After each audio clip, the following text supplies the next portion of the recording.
This episode of the Brown Park Podcast is presented by Grow Clinics. If you're ready to take control of your hair health and your confidence, visit growclinics.com.au. Hello. G'day, mates. Today, this is part 2 of our conversation with a guy by the name of Danny Lesslie. He has an amazing story. His wife was Raf, and he lost her to, of all things, vulva cancer. Now, his story was so touching and in depth that we had to split it into 2, because when we do podcasts, sometimes we have to cut it a bit shorter, but it wouldn't be doing his story justice if we did that. So we're bringing you part 2. The Brown Podcast. Can I ask a question that's sort of, it's on topic, but it's kind of off topic? Yeah. The healthcare system in the US is not great. How does something like this impact you, and how do you cover that? I mean, did you have adequate healthcare support, financial backup? Because like we all hear, especially in Australia, we have a very good healthcare system, but you hear the horror stories of America. So, yes and no. There was a lot of care, like millions and millions of dollars of care. We did not have millions of dollars. We had a healthcare plan at first that covered the majority of it, and then the rules changed inside of that structure, and so then they didn't cover anything. So then we began to. This is one of the main drivers, not the only main driver. One of the main drivers of speaking about this on social media was because we had no way to afford the care. You know, we're talking tens of thousands, hundreds of thousands of dollars that are demanded. And like, man, I was working at a ranch. We could barely put food on the table. And thank God, people showed up. There was covered care, which we had. There was care that wasn't covered that we had, raised money for, that there was some back and forth on how it was covered. And then in our last run, we were in a place in Arizona and they didn't take insurance. So we had to pay cash. And so we went to Scottsdale, and this was the last run of treatment. We had tried kind of everything. We didn't have any options. Yeah. We went to this place, and we were sitting across the desk from this lady, and we needed care. Like, Rafi can't sit down. Just do the math in your mind. So Rafi can't sit down because of the tumors are on like her backside and all on her hips. Yeah. We have to fly. So we drive to the airport. She's laying down when we drive, by the way. We get to the airport. Yeah. She gets harassed by TSA, which is unbelievable. Makes you want to wring somebody's neck. Yeah. We get to Scottsdale. We get on the plane. So she's sitting on the plane. She rocks back in her seat. She's sitting on her low back with her feet up against the seat. Not even sitting down because she can't sit down. Get to Scottsdale. Sitting there across the desk from this lady. She says, "Hey, I have a plan for you." And she gives us the pages. And more or less what it says is that for the whole treatment plan, for us to go there, get the treatment, stay for 4 months, pay for food, all the things, it's like $200,000 for like 14 weeks. Huh. And we need help now. Like I can see Rafi going downhill by the day. And I told you, like, it was an act of God that we got there. And they say, okay, well, if you want to start this, we'd like to do a blood test today. It's $2,000. $2,000 for a blood test. Fuck. Right, because it takes a little bit to get the results, and we've probably got $3,000 to our name. So if I give them this money, we don't have rent for like the next week, and we don't even live in this town. We live 1,700 miles away. So Raph looks at me and says, "What are we going to do?" And I said, "We'll do it. I don't know what else you say." I mean, what do you say? Yeah. Whatever. So we write the check. They try to take the blood. They can't even get the blood out because her blood's too thick at that point. Her veins are really flat, which is very common for her. And so we have to get home now because we live in another state. We pay rent on a house in another state. Our kids are there. Our dog is there. They want us to come back immediately. And so we go home, and I promise you, within 10 days, we're driving back to Scottsdale in a rented RV that someone rented for us with almost all that money in a bank account. Wow. Going to a long-term stay hotel that was booked for us. And then we ended up staying in a man's casita, his pool house, who lives in Scottsdale, who zooms in to the Bible study I've gone to for 2 years. And for 14 weeks, we were in Scottsdale getting treatment. That man has 2 daughters that are 17 and 18, took my girls in, took them horseback riding, treated them like little sisters. And it's like all of that, like that, I had nothing to do with any of that. Like that is all God. And we spent all these weeks. You think about $15,000 a week going out of your account. Yeah. Week after week after week after week after week after week after week. And that was all people from around the globe were pouring in to fight for her. And that was so I mean it's insane. And then, you know, we just couldn't keep pace. So the generosity of strangers basically It's the whole thing. I mean, it was Gives you faith in humanity. You know, it was the whole thing between God and other people. That's it.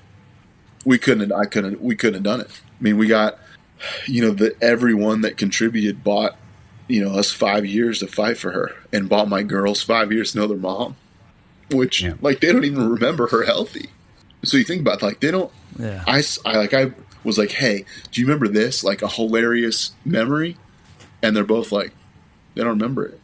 And then, you think about what they would have known of their mom if that first surgery would have taken her out. It's amazing. And that leads me to your mama wall, which it's cool. love. You've literally got a wall of your house dedicated to photos so the girls never forget. Yeah. So it was, we have a huge wall in our living room. And, I mean, you want me to go show you? Yeah, please. Yeah, can we? Hold on a second. Excuse our not clean house, but there's the mama wall. Oh, that's so good. But yeah, it's like Just a so collage of there was photos. one of the photo developing websites had like a 90% off sale, and so I sent them 750 pictures, and that wall I think is like 600. Wow. For me, I was really tangling with not feeling her presence in the house for obvious reasons. Yeah. So I did that, and it's really been a beautiful thing because now the girls will have their friends over and they'll show them their mom, which is also really heartbreaking. Yeah, nice. But it's a beautiful thing too, because then they ask questions, and you know, it's with our scenario. I think it's really it turned out to be beautiful. Can I ask, once Rafi passed, there would have I don't want to assume, but there would have been a level of relief that the suffering is over. Yeah. And then I mean, there's also the flip side of I've got to now deal with this. Yeah. How does that play Yeah, out? it's very weird because I'm so heartbroken because I lost my wife. Logistically, there was a giant sigh of relief because our life was so logistical and I was doing everything. And I would have gladly done everything for 50 more years if I had to. Like that was okay. But there's all of this time that was very weird because she passed in December, about the middle of December, and then you have the holidays, which her whole family was coming here to visit those holidays, and they still came, and she wasn't here, which is very hard to deal with. Also, kind of beautiful in a way, but man, that was so hard. And then the girls had never gone to 5-day-a-week school, and Rafi was a teacher. They started school in January, so I had to get them to school, and I mean, I couldn't even speak. I would go to the school, and I couldn't talk to the teachers. I couldn't even look at them. And I'm very social. I'm very happy to be around people. And I mean, I couldn't even say a word. If I opened my mouth, I would lose it. I couldn't handle it. And then on top of that, you would have had Christmas straight after. Right after, yeah. And that was what I said. Her whole family came into town, and it was beautiful because it's beautiful to gather. But man, the heartbreak was, and you're just completely numbed out. Like, you know, it's such a weird time. Grief is so weird. It hits everyone differently, and people react differently. And I mean, there's just no good time to lose someone, and you never get long enough. And just, it's so hard. And you find that it hits you at the weirdest moments. Oh man, yeah, it's crazy. It's like it hides behind the mundane in life. Yeah. And then I feel like there's a big gorilla following me around all the time. And he just chooses when he wants to mess with me. Yeah. You know, like one of the girls won an award at school, and so I went to like a morning assembly and, you know, get the award, and you'd think that like when she was getting the award, I would get hit. And I was okay. I was fine. And man, I walked out of the school and the door to the school closed, and I got hit by a truck. I mean, you could probably see tears on the ground walking to the car. Like, I was a mess. out of nowhere. I wasn't expecting it. And it's just, there's so many times that grief comes up and just has its way with you. Yeah, I couldn't imagine, because you'd be thinking, I wish she was here for it. Well, To see this. I'm just so proud of her. Like, you want to be proud together. Like, I don't want to be proud by myself. Like, it's like, I want to be proud with her. Like, she made them in her body. Like, it doesn't, it's like, it's hard because I realize that grief for an adult is very upfront. Not that it doesn't roll out, but like for kids, I feel like it's an unrolling of a carpet. They don't even know. They don't even know. Like, when they turn 16, mom's not going to be here. When they get their period, mom's not going to be here. When they get their first boyfriend, mom's not going to be here. When they graduate, mom's not going to be here. And it's like, like those are all like just gut punches all the way. It'll just never stop. And they don't know that because they don't have that, They don't know what they don't experience know. yet. Yeah. For us as adults, it's like, we understand the ramifications mostly, but man, that's so hard because you can't, there's no helping that. You can't help. Like I think as males, we want to fix things. Like, it's broken, fix it. Yeah.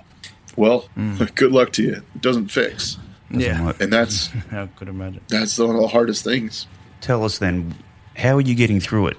What's keeping you strong? And you've got your faith. Obviously, community steps in, but what are you doing for you, and how are you managing all this? Because I can't imagine what it'd be like. I can barely speak now because I just put myself in that scenario and go, shit, I don't know if I'm strong enough. Yeah, I feel very blessed in that early in our journey, it was obvious that God was with us in all of this. Because if that wasn't obvious, I don't know that I would have figured that out.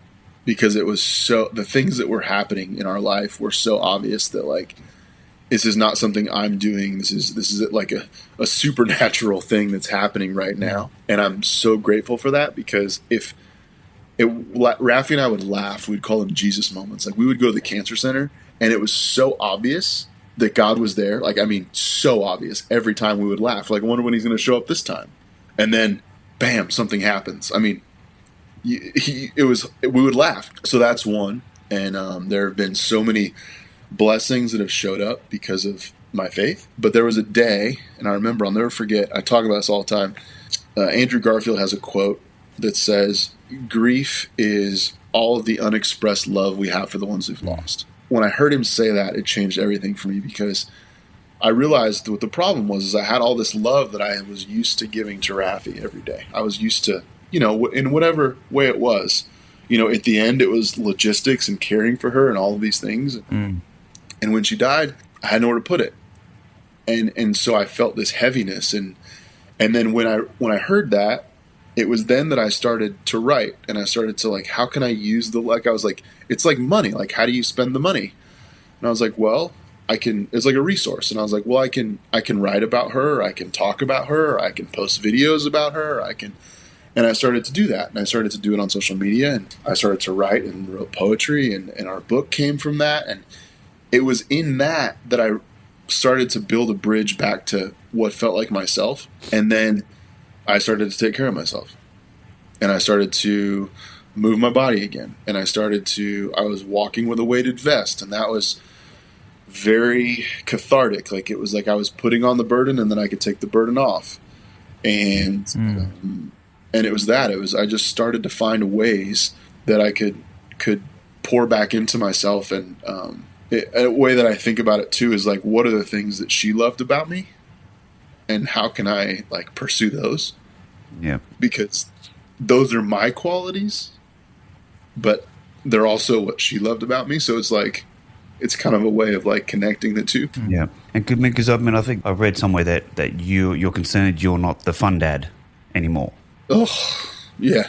Which is, that would be, how do you manage that when that comes? Well, it's hard, because I was talking to one of my good friends today, because I think as parents, we have, like, these things that are of our concern, that are, like, inside this sphere that our kids will never know, hopefully. And then there's, like, this sphere outside of that are, like, the things that they will know about, because they see us dealing with it in our day-to-day. And it's hard, because it feels like a very thin veil between like being in control and being out of control.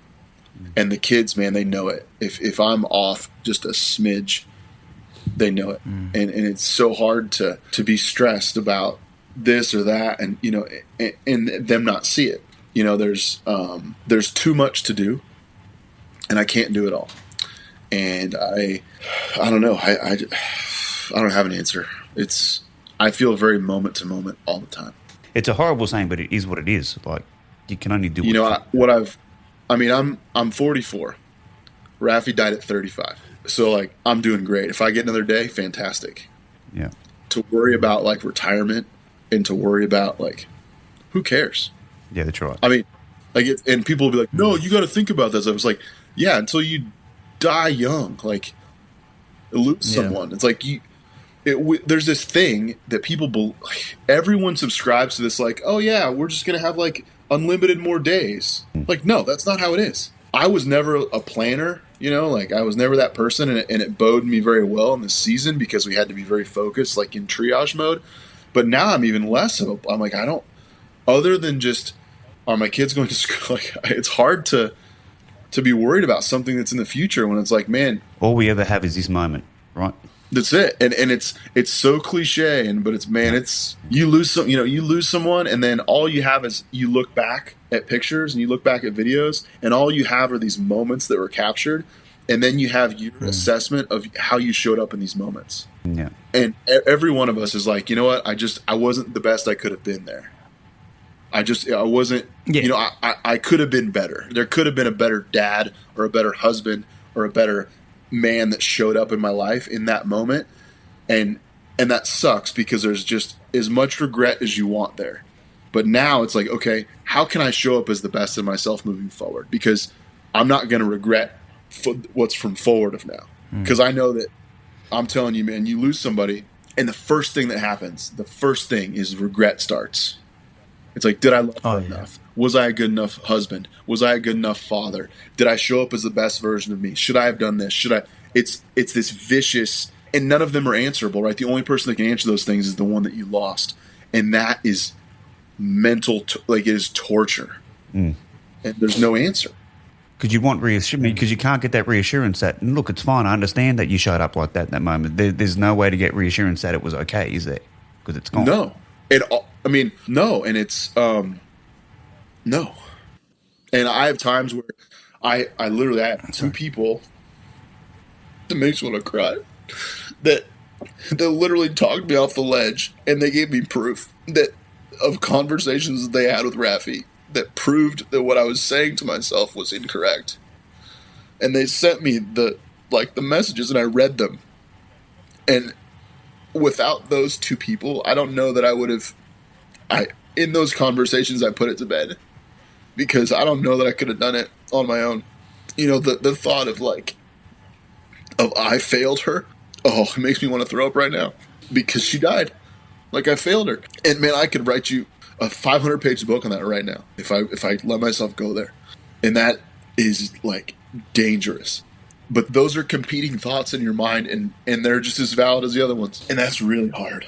And our investment in our moments that we have is it's all you got. This is the Brown Park Podcast. Now, a word from our sponsors. Are you one of the many Australians experiencing hair loss? Do you find yourself avoiding the mirror or constantly trying new products that just don't work? Well, there's a solution that's backed by science and delivers real results, and it's Grow Clinics. Grow Clinics is a leading hair transplant clinic with locations across Australia and New Zealand. They perform over 150 hair transplants every single month, and their procedures are led by experienced doctors who are experts in the field of hair restoration.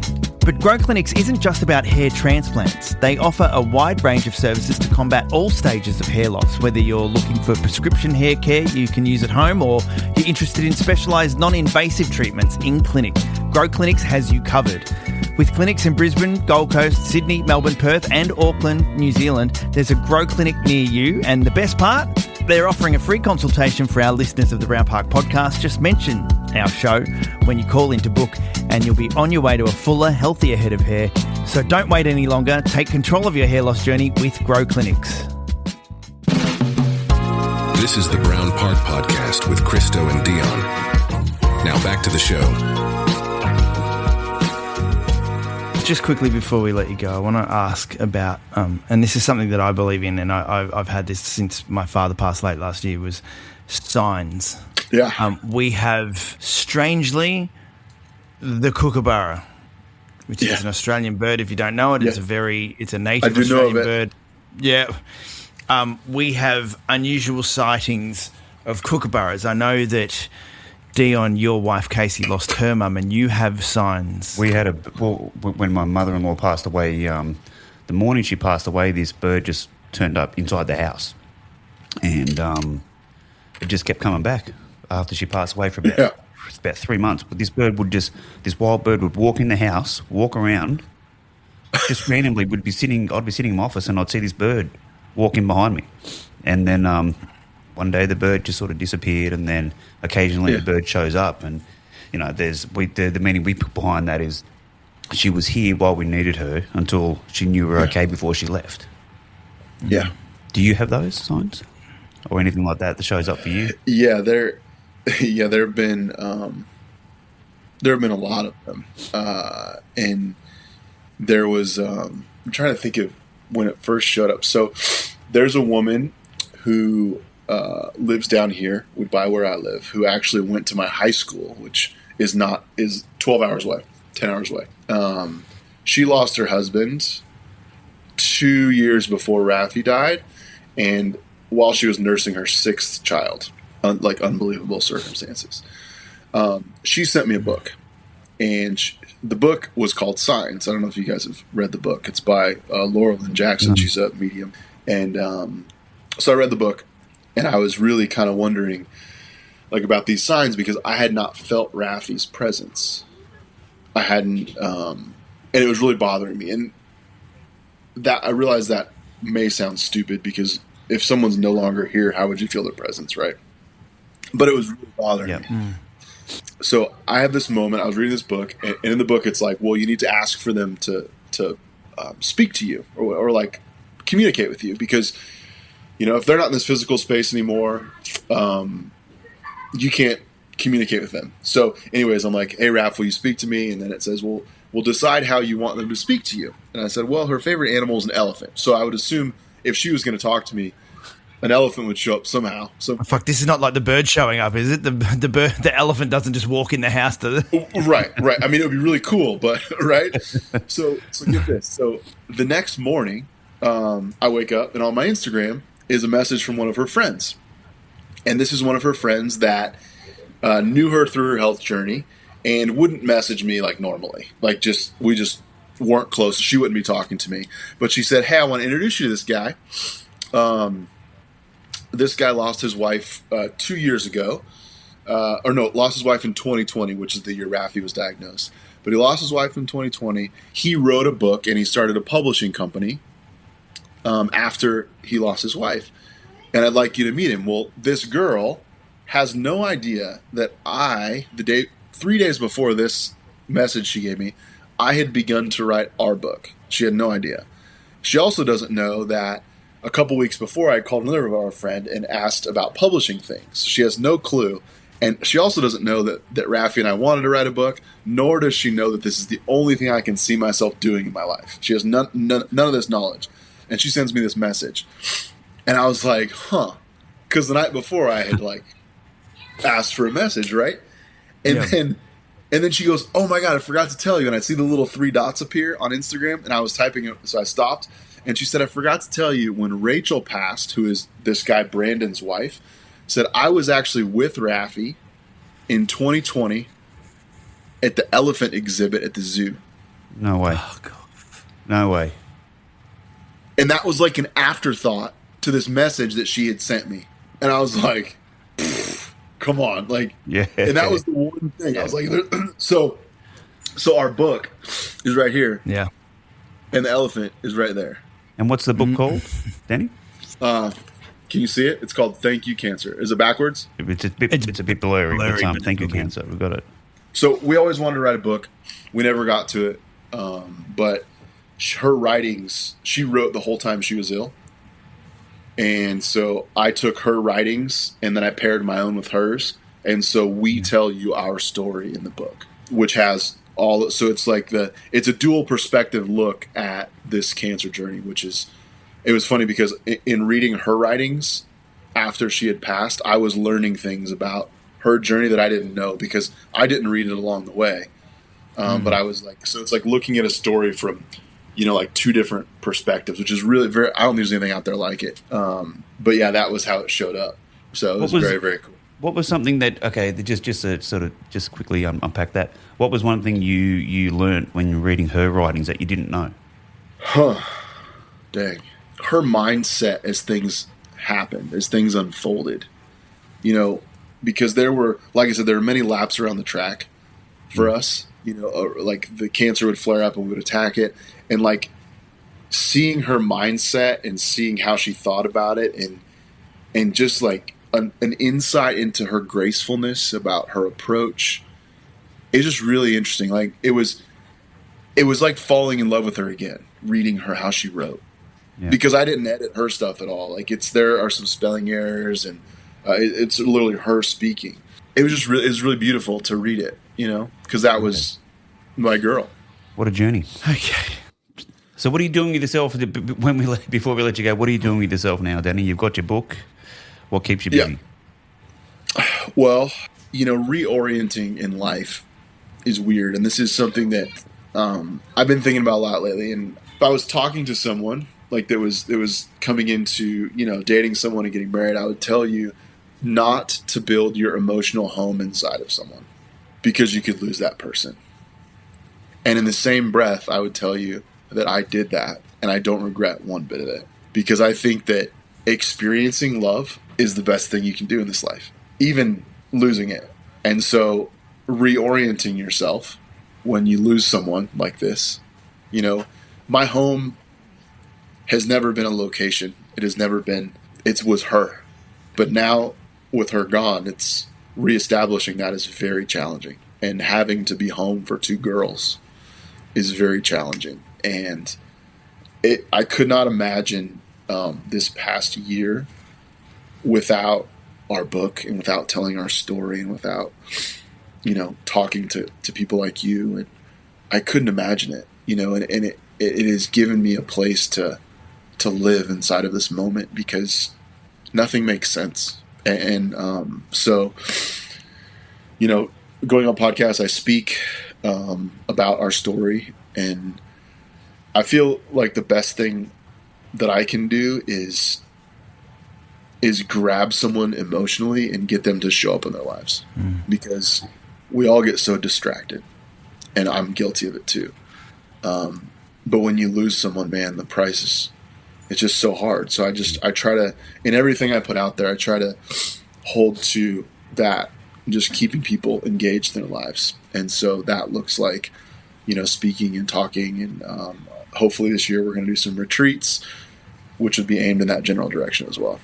Yeah, perfect. Well, I can tell you've impacted me. When we get off this podcast, I'm going to go hug my wife and my daughter. Yeah, I thought the same thing, actually. I thought the You're same right there. thing. So, look. But then there was a level of guilt after that. Yeah. Well, I know what I mean? I spoke a few weeks ago to a group of guys of all different, backgrounds, all different statuses, whatever. And the coolest thing that happened was, we all cried, obviously. One guy came up afterwards and he goes, I can never love my wife the same way after listening to you talk about yours. And I was like, Rafi would be really happy about that. And, if I wouldn't trade a day, an instance of the love we had for any less pain now. But yeah, if this story can help people show up in their lives, I'm doing what I'm supposed to do. You do realize that she's alive now because of you at the moment, just in a different way. Yeah, I have people write me.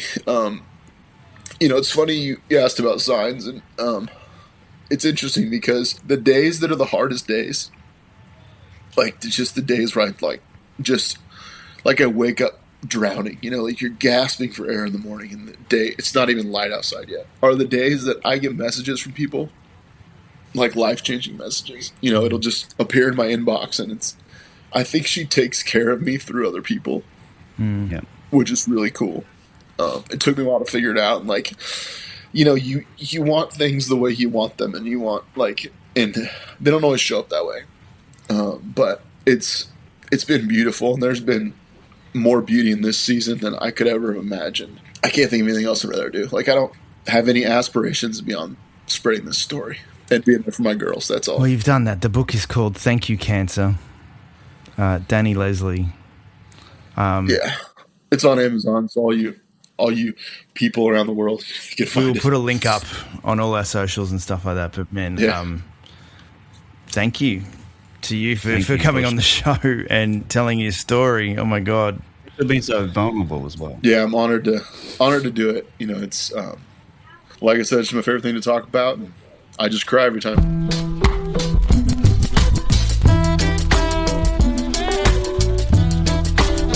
The Brown Podcast. Why are you happy? Because I don't want to be sad.